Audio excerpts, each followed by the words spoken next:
Okay, thank you, Shannon. So yes, as Shannon mentioned, I am actually in Baton Rouge, Louisiana right now, staring at the Mississippi River from my hotel room. I'm over at a conference over here, so I'm an hour behind, but hopefully everything will work smoothly. So I'm going to go ahead and get started into Creatures of the Night, recognizing backyard visitors. So today for the webinar overview, we're going to be going through 7 different species, including coyotes, raccoons, possums, armadillos, barred owls, moles, and pocket gophers. So I'm going to talk a little bit about each of those species, as well as talk about some of the evidence and ways that you can tell if these creatures are visiting your yard at night. So we're going to start right off with coyotes, and we will utilize the raising hand feature that Shannon just mentioned to indicate if you have seen a coyote in your area. So if you have, if you could click on that little icon and raise your hand and let me know.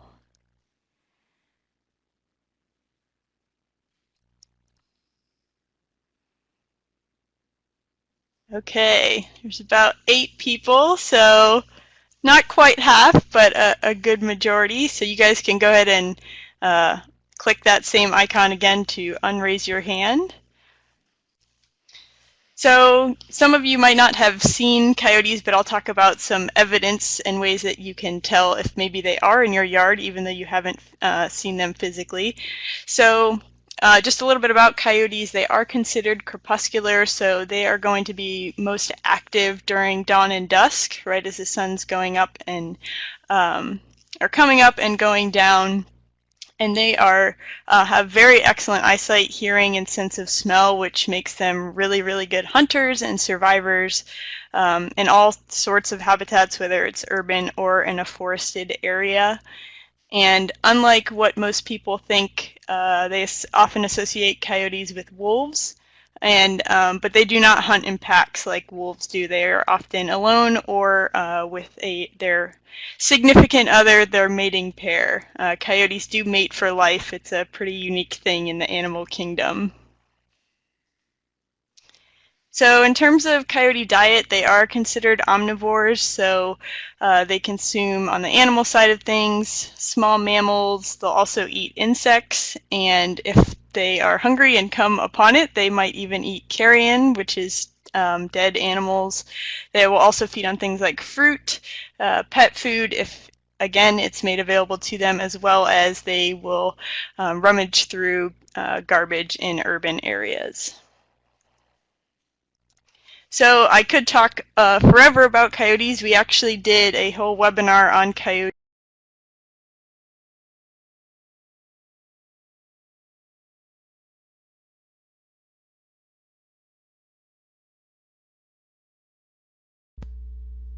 Okay, it looks like we might have lost Lara for a minute, but when she pops back in, she will go ahead and continue.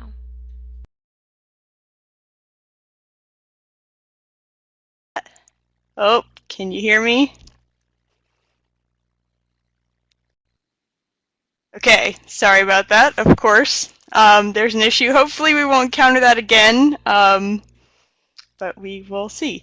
So, as I was saying, we did a webinar on coyotes already, which is recorded, so you can click on that link there on your screen, or you can use the resource box on the bottom left-hand side of your screen.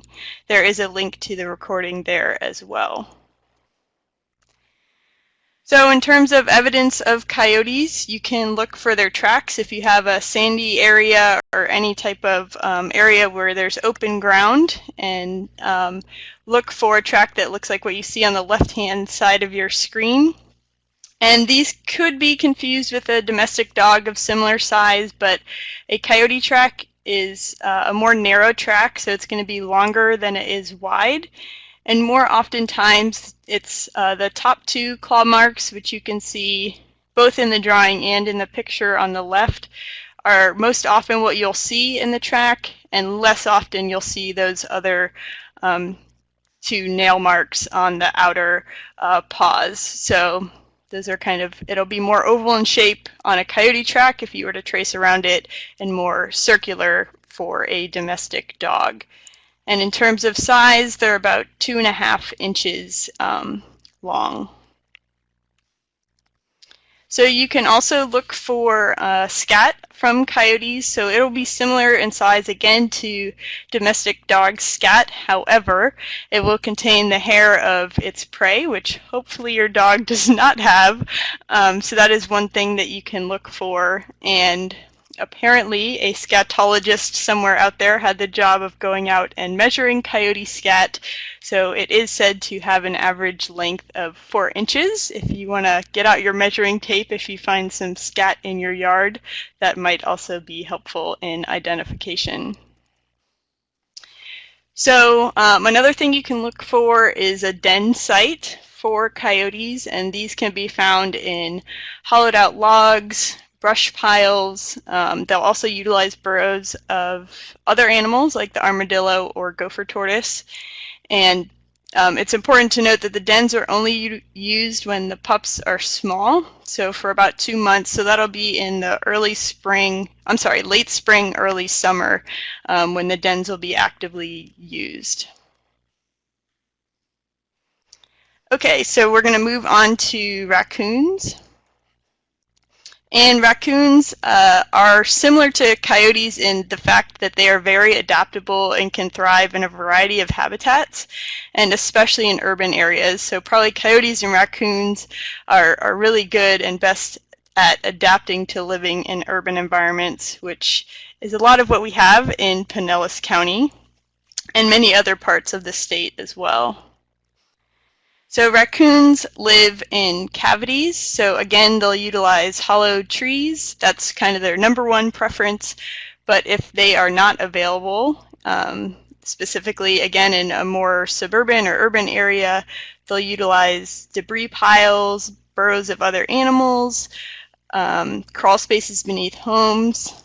Occasionally they can be found in attics, underneath people's decks, sheds, and occasionally also in sewer drains. So probably not their #1 preference, but again, they're very adaptable and will utilize these locations as their refuge. So the raccoons leave their dens after dusk and are commonly active all the way through until the morning, but this isn't always the case. Again, referring to their adaptability, they've learned over time that in neighborhoods especially, things tend to get pretty quiet around 9 a.m. when people are often going off to work and dogs are locked up in the house. So they'll take advantage of that time to go through garbage cans, find pet food that's been left out. So if you see a raccoon out during the day, it's not always the case that it is a rabid raccoon. So their diet is quite varied. They are classified as a carnivore based on the makeup of their teeth, but they feed on, you can see this list here, everything from fruits, acorns, seeds, bird and turtle eggs. They also will feed on things like crayfish, crabs, frogs, and fish. So that's, again, goes to their adaptability to living in wetter areas as well, things like swamps, so they'll take advantage of food sources there. They'll feed on dead animals if the opportunity presents itself, and then again in urban settings, sometimes they'll take advantage of bird feeders, pet food bowls, and garbage cans. So in terms of evidence for raccoons, they are pretty easy to identify. Their tracks probably won't be really confused with anything else other than possums, which I'll talk about later on.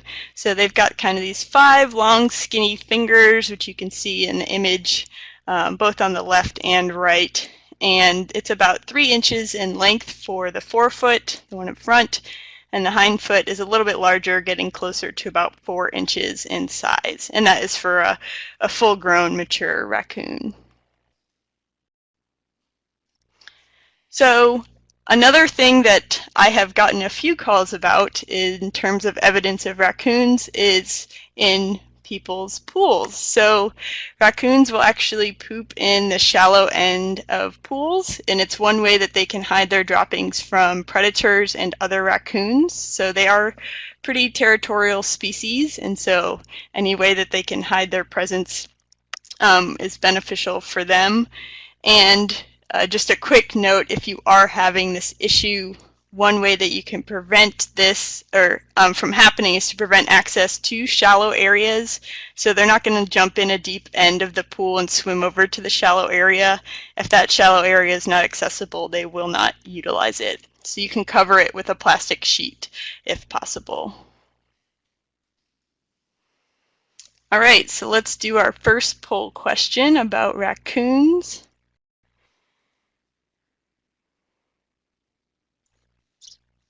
Okay, so which of the following is not characteristic of raccoon scat? About the size of dog droppings, commonly contains fruit seeds and fibers, has blunt ends, contains hair from prey, or is approximately 1 inch in diameter. So not characteristic of raccoon scat.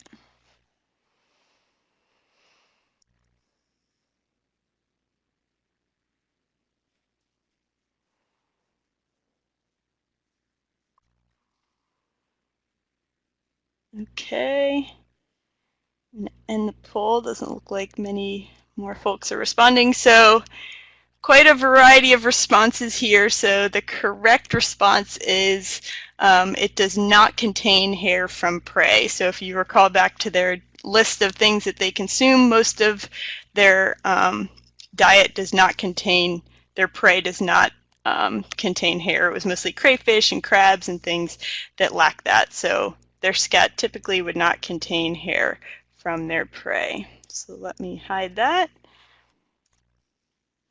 So again, talking about raccoon scat, it is about the size of dog droppings. People are often surprised by the size of raccoon scat, and their appearance can vary quite a bit depending on what it was that they consumed, but more often than not, you'll see evidence of fruit seeds and fibers, a lot of what you can see in the image there on your screen. And occasionally you'll see things like bones, pieces of insects, and sometimes shell from things like crayfish and crabs. They do typically have blunt ends and are relatively uniform in terms of thickness. And again, I guess somebody had the job of measuring raccoon scat, and it is said to have an average diameter of 1 inch. Okay, so moving on to possums. So possums are considered nocturnal, so they're most active at night, and they are classified as opportunistic feeders. So that basically means if they're hungry and they come across something, they're pretty much going to eat it. And you can see the list here, quite a bit of variability from bird eggs to earthworms, insects, they'll even eat snakes, grass, fruit, and then again pet food and garbage. In areas where that is available. So dens, you'll see a common theme here with hollow logs. So possums will take advantage of things like tree stumps, also utilize gopher tortoise burrows, and where those things are not available, they may take advantage of people's attics in their home, which we hope is not the case. So you can see the benefit of leaving snags and dead trees in your yard, as long as it's not posing a threat to your home. Some pretty fun facts about possums. So they are the only North American marsupial, and the adult possums are said to be immune to the venom of copperheads, rattlesnakes, and cottonmouths. So I guess that would be a good reason as to why snakes are in their diet. And they have more teeth than any other North American mammal, so 50 teeth in a mature possum. Now when it comes to possum tracks, I said they might be confused with raccoon tracks because again they have those 5 long fingers, but you'll see here that they're often a lot more spread out than a raccoon track. And you also want to look for the opposable thumb. That is a very distinguishing characteristic. So just like people, they have that opposable thumb that kind of sticks off to the side. So you can see that in the drawing on the left and on the track that's on the right, in the image on the right.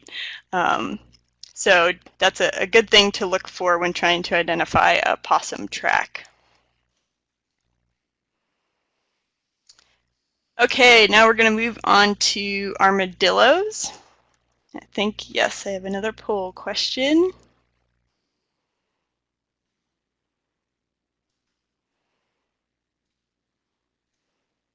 Okay, so which of the 5 senses is keenest in armadillos? I had difficulty wording this question, but basically which of the 5 senses is the best in armadillos? Sight, smell, hearing, taste, or touch?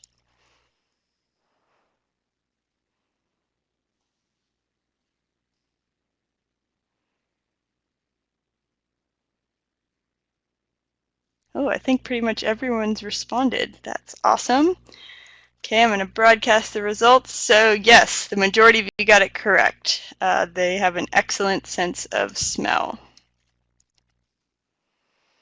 So they actually have really poor eyesight and hearing. If any of you have ever been near an armadillo, you might have noticed that you can get pretty close to almost being right next to them, and they'll have no idea that you're there until they get a whiff of you, and then they will quickly dart off. So very good sense of smell, which aids them in finding what they feed on, which are mostly insects and their larvae. So things like earthworms, scorpions, spiders, and snails, as well as other things most of us are not too fond of, like roaches, ants, wasps, flies, and beetles.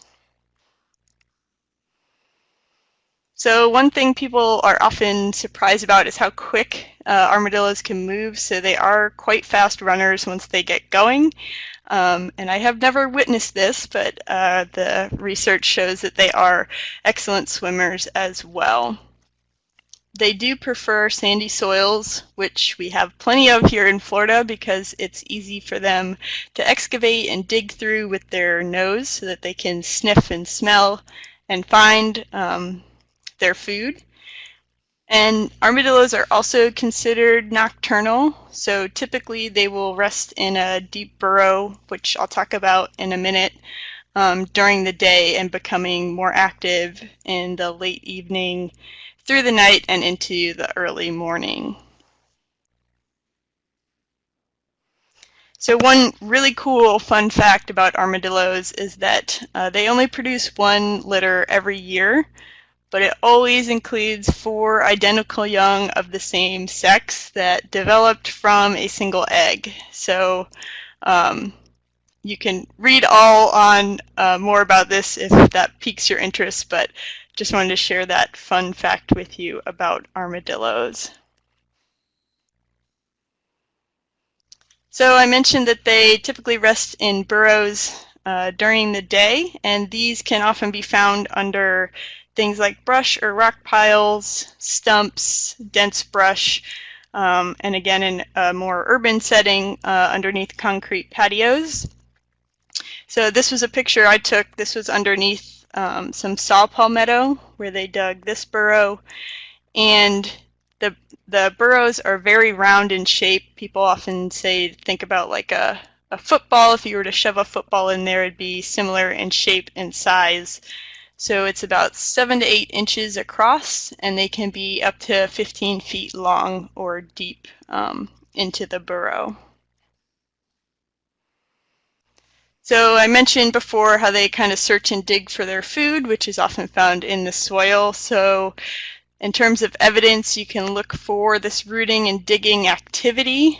Often the image you see here is what you'll see for armadillo evidence. So the holes that they make, again, are going to be kind of that football shape. They'll be about 3 to 5 inches wide and up to 6 inches deep, depending how far down they have to go to find that food that they smell with their very good nose. You can also look for tracks of armadillos, which are pretty distinct So you can see on the kind of drawing image on the right what their tracks look like, the front and hind. And so basically you can look for those tracks, as well as in between those will be a track of the tail. So there'll kind of be a tail drag mark along with the tracks in the sand. You can kind of see that in the image on the left. And the tracks themselves will be about 2 inches long, not quite 2 inches, but they're pretty small. It's pretty distinct once you kind of know what an armadillo track looks like.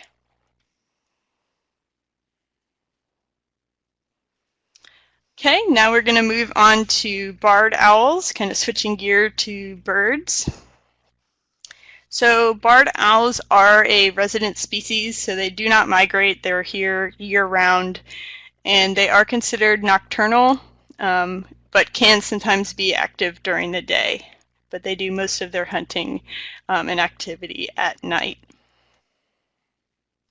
So the barred owls get their name from the alternating colors of white and brown on their head, chest, and back, which you can kind of see on the chest here. The strips of brown and white, again, which is where they get their name.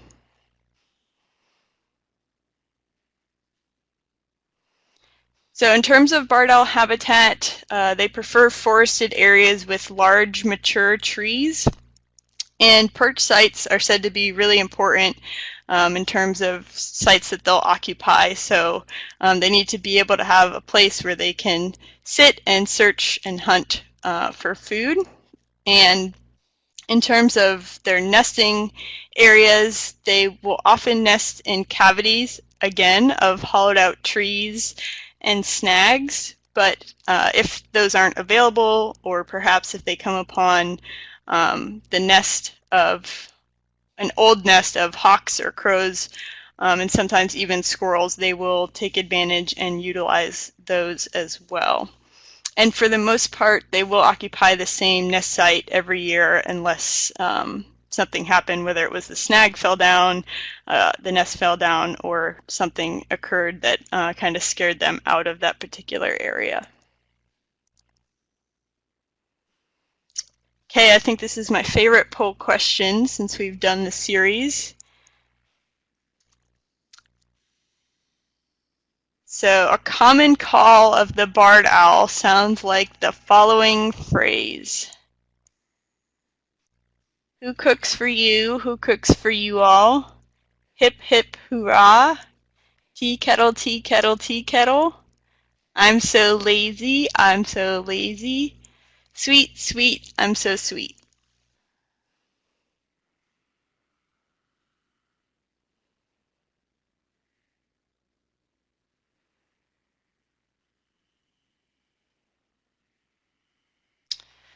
Thank you, Shannon. I could have gotten way more into it if I wanted to.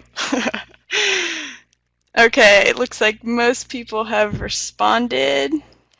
So I'll share those. So kind of, again, another diverse response. So the correct answer is the who cooks for you, who cooks for you all. And I will, let's see if this will work. Share the call with all of you.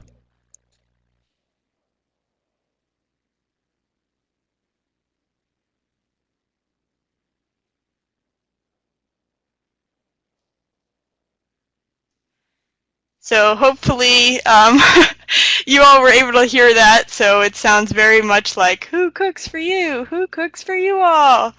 There are other calls that they make as well, which you can find under a resource on the bottom left-hand side of your screen. There's a link for Learn to Identify 5 Owls by Their Call. So if you guys want to look more into that, you can do that there. Yes, okay, Shannon just provided the link for everybody. So another way, if you you'll more often hear barred owls than get to see them, although it is quite exciting if you do get a chance to see them. You can look for pellets as well. So barred owls feed, their most common food source are shrews, mice, rats, and voles. And if they are small enough to be swallowed whole, the owls will do that. But they are unable to digest the bones and fur, so they regurgitate them, throw them up into this beautiful ball that you see here in my hand. So, and we refer to these as owl pellets. And these can then be dissected, and you can kind of match the bones to those different species and determine what it was that the particular owl ate. So, okay, so we're going to move on to moles. So moles are quite interesting looking creatures, to put it nicely, which you can see there on your screen. They live in underground tunnel systems, so you're not often going to get to see them. You'll more often see evidence of them. And they feed on earthworms, beetles, grubs, and other insects that are in the soil. So this is often what you'll see is the foraging tunnel created by moles. So they make their tunnels just under the soil surface, so as they're going through and excavating this tunnel, it actually pushes up the soil that's above them so that we can see where they have dug these tunnels, which some people don't exactly enjoy, but it is one way to know if you have moles in your yard. You can also look for spoil mounds, so as they make these tunnels, they need it to push out that dirt somewhere. So the spoil mounds are pretty small in size. They're about 6 inches in diameter. They're very round in shape, very symmetrical, and are peaked at the top. So you can think of them like a little volcano. So you can see that in the image on the right, kind of the top view, and then the side view of what their tunnel as well as their spoil mounds look like. So then we can also talk about pocket gophers and kind of compare and contrast between moles. But before we do that, I have my last poll question.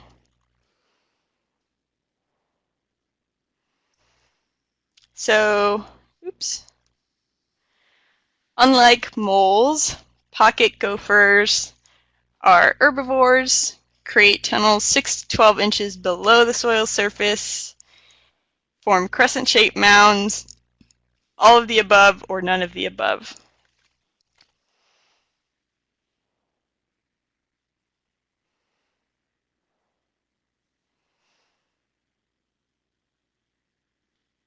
Some people going back and forth.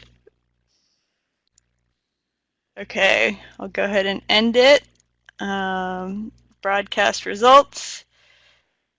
So again, a couple different responses here, but the correct answer is all of the above. So they're quite different from moles in terms of the evidence that they leave. We're not often going to see these species because they both live underground, but I'll tell you some ways you can tell them apart.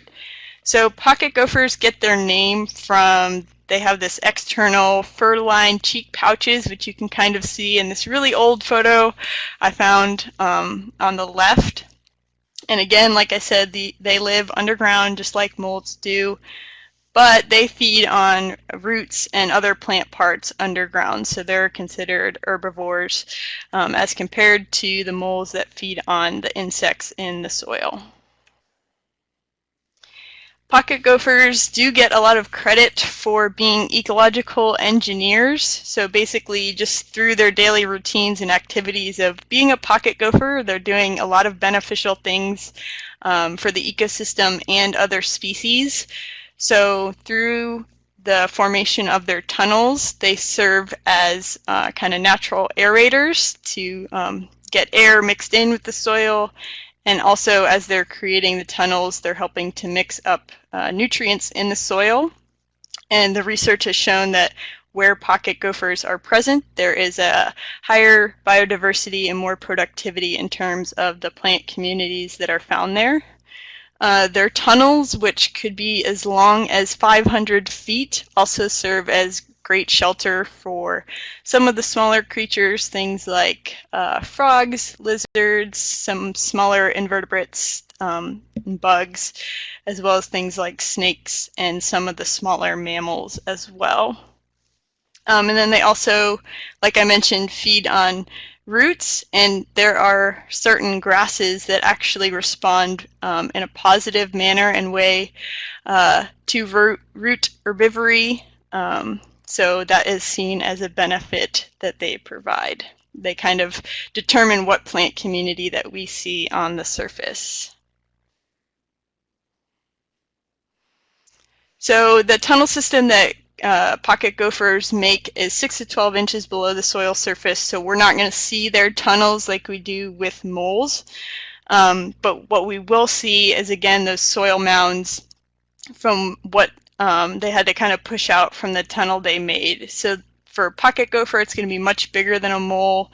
It's about 10 inches in diameter, and they are more crescent shaped, so think about like a moon. And they're asymmetrical, crescent shaped, and you can sometimes often see what's called the plug, so basically where they went in and then they're kind of pushing dirt out.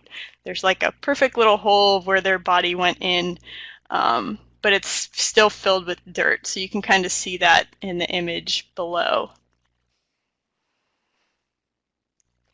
So one thing to note is that one pocket gopher can create many sand mounds. So if you see a bunch of them in your yard, you don't have to assume that you have tons of pocket gophers in the area. It's probably just one that has made many of these mounds. And the image on the right is, again, a good kind of overhead view and side view of their tunnel and what the spoil mounds would look like for a pocket gopher. Okay, I felt like I went through that pretty quick, but I had to keep us on time. Looks like I've done pretty well. So hopefully now you at least know a little bit about the 7 different animal species that may visit your yard at night, and some ways to identify and determine who might be visiting your yard based on some of the evidence that I discussed. So I think Shannon will probably mention this, but it appears that our evaluation or survey system is down right now, so that link on your screen probably won't work. So we will be sure to email that out to you afterwards. And I'll take any questions at this time and see if Shannon has anything.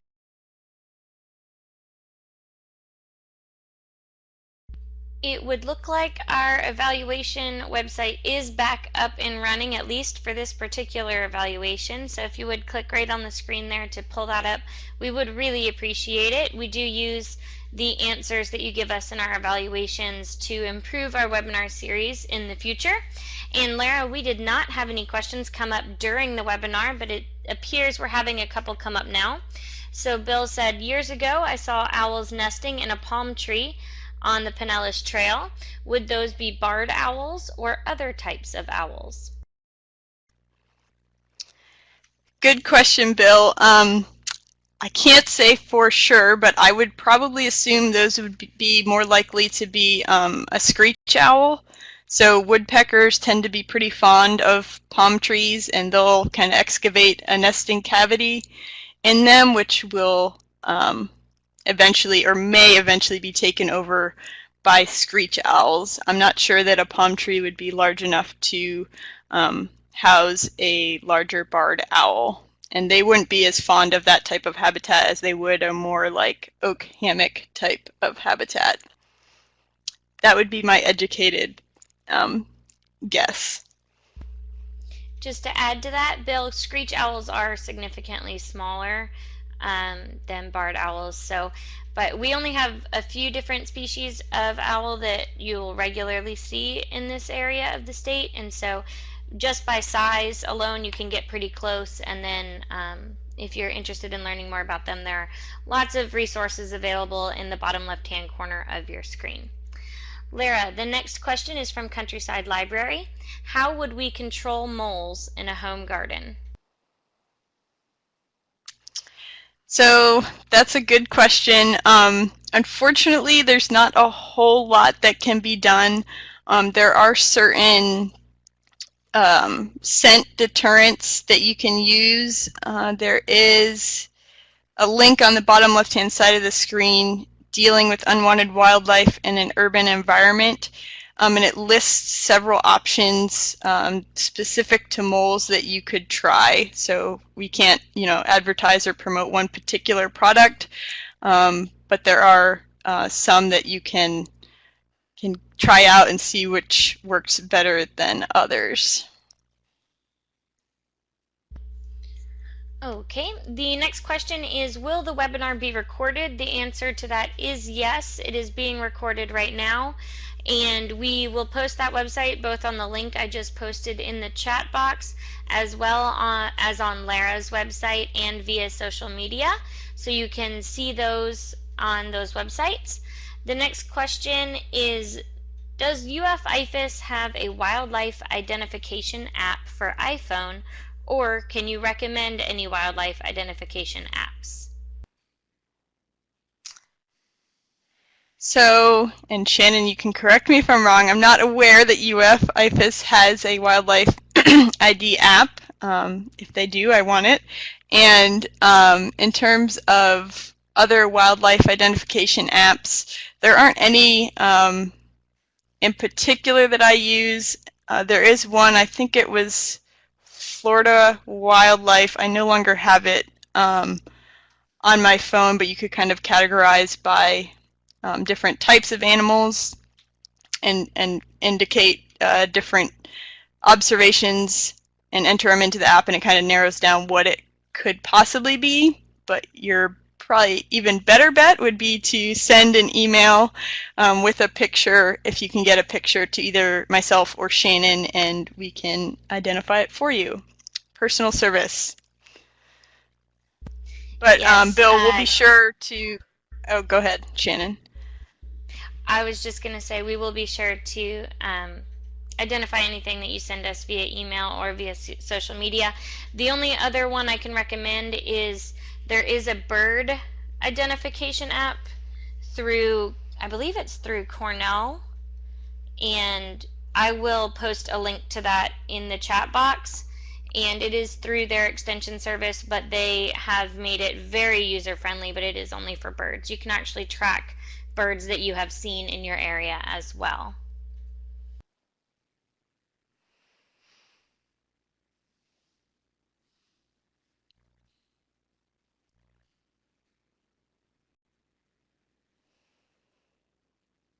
Okay, well, I don't see any other questions coming through.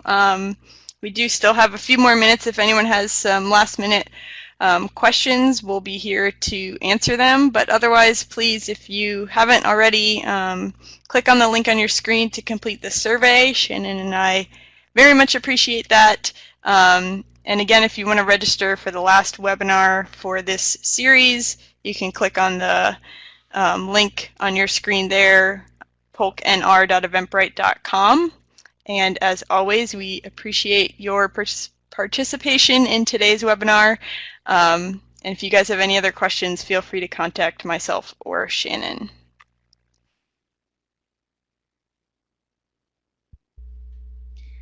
All right, Lara, we do have two more quick questions. Before you answer them, though, I do want to, like you said, thank everyone who came with us today.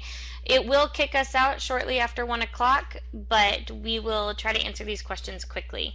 So, Lara, where would I find populations by county of these critters? I am not aware that anyone has that type of information or collects that type of information. You could reach out to your regional Florida Fish and Wildlife office to see if they have any of that information. I know in my county we have a database for coyotes, but which I'm happy to share if you're in Pinellas County. But otherwise, I'm not aware of that unless, Shannon, you have another response. No, pretty much the same response. It's more of a presence, not presence, or common or not common, and that's just from the general knowledge of those who work or recreate in the area.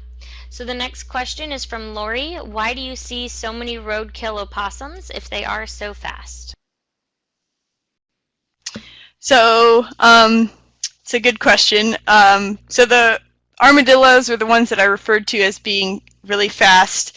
But either way, so armadillos also have a high rate of roadkill because when they're really startled, they actually jump up in the air, which, if you can imagine, in a car on the road situation, is not ideal. And possums are also known for playing dead when they are startled or scared, so their inability to move and get out of the way so quickly contributes to their high incidence of roadkill.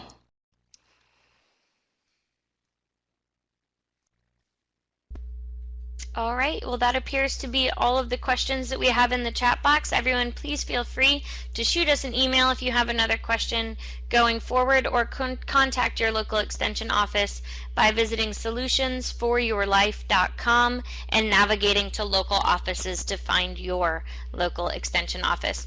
Thank you again so much for joining us, and we look forward to seeing you on November 16th to discuss backyard bird habitat if you are so interested in that topic. And please, if you have time, take a few minutes and fill out our evaluation for us.